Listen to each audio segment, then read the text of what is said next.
Because the one on Netflix at the minute, Chris Watts, that we watched at the weekend, like that. He seemed like the normal guy. He's a bit of an anomaly, isn't he? No head injuries, no childhood abuse and things like that. Nothing leading up to that. How can you explain something like that? Or is that just some guy that just snapped? Well, it's interesting because Chris Watts is the one that they're really kind of researching, and he's very willing to kind of engage and talk to people about it. So when the police officers who initially arrested him, and they definitely at the beginning didn't think that they were dealing with the person who'd murdered his children, particularly 3 children, unborn baby and 2 girls. But then when he actually confessed and they gave him that opportunity during, it's very clever what they do, but I always think I've watched so many interviews, I'd know what the police are trying to do. But, when they kind of give him a reason, Dead spot on and that taps on the back and stuff like that. Was it just that she'd done, you couldn't help yourself? And then it turned out then I just happened to strangle her. And I thought, the kids, they'll be miles more upset if their mum's dead. I'll kill them.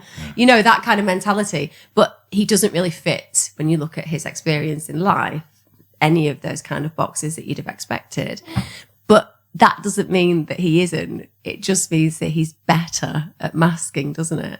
That's the reality. Well, like when I was watching that, I watched it with my wife the other day, and I thought, is it a case that given the right circumstances and under the right stress, anybody could do what he did? Or is it a case of, as you say, it's always been in there, bubble under the surface, and it just took that, it was the straw that broke the camel's back? And because you're watching, you're going, I honestly don't see like what could drive me personally, or like knowing you for that. I don't see what could drive you to that. So it's that question where you go, well, is he he done an evil act? Does that mean he's an evil person? Or do you know what I mean? So I can't figure it out. I think it makes him a psychopath. I think that it means that he's somebody who can make choices to protect himself over what he wishes to protect family-wise. So in the critical moment, he made a choice, whether that's in the moment of killing, he decided that he didn't want to carry on the life that he was living. So he essentially extinguished it. Yeah. But then to have time to reflect and to then go on and do what he did to his children, well, that's a different level. Because arguably in the moment where you kill somebody in a rage of passion, you have a moment to take a step back and think, I'm going to have to tell the police I've done this. At that point, it's not forgivable, it's not excusable, but you can kind of understand that rage or these aggressive acts happen occasionally. And if he'd then called the police and said, I've done this terrible thing, I can't believe it. But he then killed 3 other children in that experience. So I think at that point, the callousness and the lack of empathy and their willingness to achieve something for himself that he wished to have, which in this moment probably was an affair with the other woman, a new life, all the things, to see it that black and white, well, I'll just eradicate everything here so that I can have everything there. You don't get more psychopathic than that, really. And the idea that a psychopath can't be attractive, can't be successful, can't have relationships is a myth. It just means that the way that they'll be within those relationships might not be as authentic as they may present themselves to be.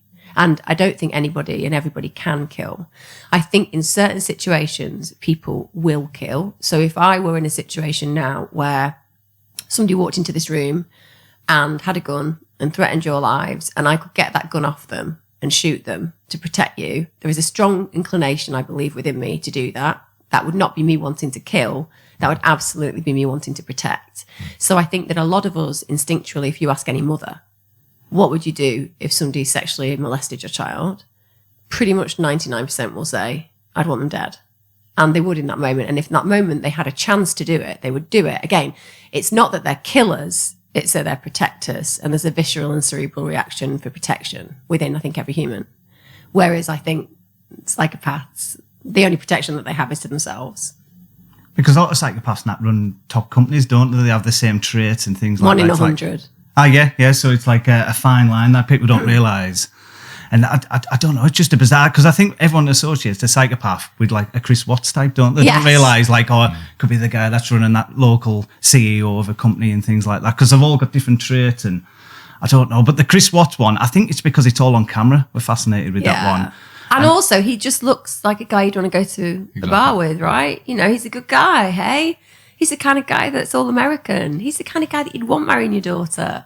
And then if you have that conversation in your head, and then you think, oh my God, what does that mean about people I have in my life? can you ultimately ever trust anybody? Or is there always that tiny possibility that one day I might end up in a similar situation? I think that's what makes crime so addictive, because you're desperately trying to reach into an area of the world, of the mind, of the psyche, of all the things that go around that. You're trying to reach in, but you can never quite understand it. And it kind of is equally as repulsive and reprehensible as it is interesting and evocative and provocative.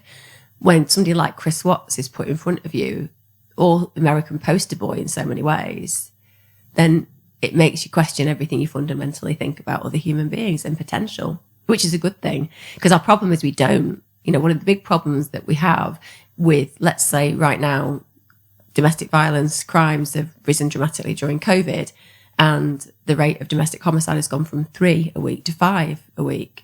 So there are women, particularly women, it's a gendered crime on the whole. Men definitely suffer from domestic abuse, but it's a gendered crime on the whole. They're being murdered by their partners. We should always question a little bit more, shouldn't we? Well, it's weird because you go around people's houses and Netflix, it's a suggested playlist. It looks like people are apprentice serial killers. And I think that just shows you like how interested we are. And you say about the way Chris looks, I think that's why people are fascinated with Ted Bundy. Yes. Because we think someone like Ted Bundy should be in a rain jacket, eyes up here, look like a monster, where he just looks like a normal guy. They always say he's good looking, but I think that's just been... It's just not as ugly as a lot of the serial killers. I think the bar's so low, like people make out... Richard Ramirez, who was the Night Stalker serial killer, was grotesquely unattractive, really. I mean, his teeth were decayed and he smelt very badly, but he had that hair and he was tall and he had those eyes, so people thought he was somebody attractive. Charles Manson, I mean, there was nothing particularly attractive about him. David Koresh, you know, when you think about a cult killing, very enigmatic and charismatic and interesting, but looks-wise, not quite as ugly as what you'd expect for somebody who's a mass killer. And the thing about human nature is that we're born with this innate belief system that what looks good must be good. Yeah. If you show a baby a pretty human smiling versus an unattractive human smiling, the pretty human gets the better reaction. If you look at an apple and one is a bit bruised and one is bright red, the fact that the bright red one is really shiny and probably made with really inappropriate hydroponics compared to the one that's just been grown on a tree, you'll just automatically reach for the bright red one that's all shiny. Might not be good for you, but it looks good, so it must be good. And that's the mistake fundamentally that humans make all the time. That's why attractive people get a lot further, even though a lot of the time they don't have to be very clever.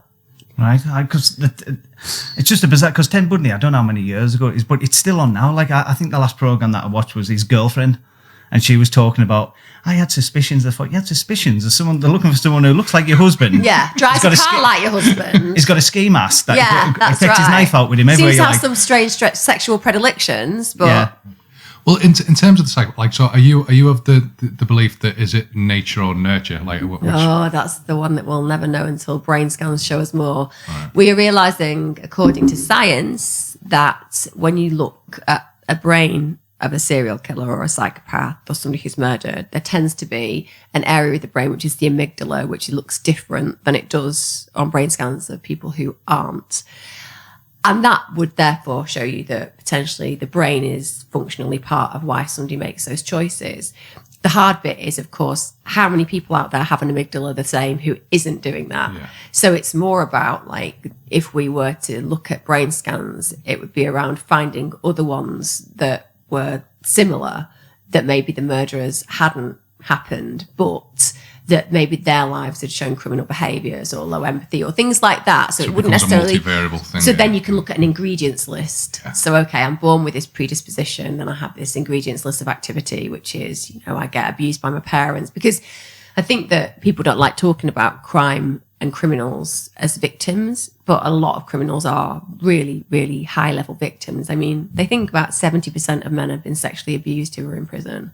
So you're automatically looking at a group of individuals who've been marginalised, usually from poor environments, very often domestically abused. These are individuals that we really should find sympathy and empathy for at points in their lives, and they're failed, and then behaviours according to their behaviour in crime escalate and they end up locked up, and then everyone says that they're bad. And I get that because, you know, we like justice, but we often don't see the injustice causing it. But I think when you look at a lot of the serial killers' lives, it's not necessitated that they've had really awful times, you know, not any different than other people who've gone on to be completely okay human beings. So I think that you might get born with a predisposition, or, as you said, head injuries. Fred West is a classic example. He had 2 really serious head injuries. And a lot of them actually have had head injuries as kids. But then a lot of kids have head injuries. But then you get a parent who's particularly forgiving of you or very abusive of you. And then you add to that, you're bullied at school and people don't like you. Maybe you get rejected sexually at an early age, and so on and so forth. And it's that ingredients list that makes that catch and call, I suppose, regarding whether you are somebody who could become one. But I don't think it's not potentially a predisposition that's really, really early on as inborn. I think it probably is. I think when I say, and again, this is completely me, so don't quote me as being some kind of mass scientist unraveling something new and that I've suddenly come up with this theory. It just makes sense to me. But often things that make sense to me don't make sense to other people. So I'm just going to say that. And this is not to say that I forgive psychopaths in any way, shape or form, because in America, they're doing things like biofeedback with people who are on the psychopathy scale, and it's working really well.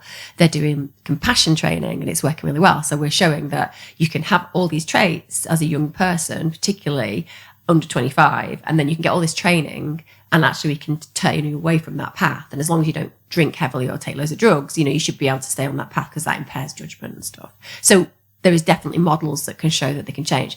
But let's just take it that they're born. If you think about forever until recently, they were pretty helpful, weren't they? I mean, if I'd have been a king, I'd definitely wanted a few psychopaths. Like, I'd have wanted to keep them really comfortable. I'd have wanted to make them feel very superior. And then I'd wanted them to go out and kill whoever I wanted without any conscience. I wouldn't want them falling apart. I'd hate for them to be emotionally invested. I just need them to go and do the jobs that they need to do. And whatever those jobs are, clear it up. Get on with it. I'll pay you well. But that meant that nature had a purpose for them, right? Because that's what was required. Massive battles, all these things that would use a psychopath well. And if I happened to be somebody who liked torturing people, because my king told me I should torture people, there were perfect jobs where I could really enjoy it. So I wasn't going to be affected nature-wise because it was actually my job. No one was even going to have a go at me. I'd go home to my wife and my kids and how good day at the office? Well, yeah, tortured a few people. It's intensely interesting for me and exciting. Your wife's not going to be like, oh, that's a bit weird. She'd be like, well done, you've got your wage. Do you understand what I'm saying? Yeah. But evolution takes time to catch up. So our society has shifted and changed and become altruistic and much more moral, in the UK at least. I mean, there are places like death camps in other countries. There are places where this is still used and psychopaths are still helpful. But we've kind of bred out the use for a psychopath. And hopefully in the end, I suppose evolution will breed that out in time. But I think right now they'll pop up.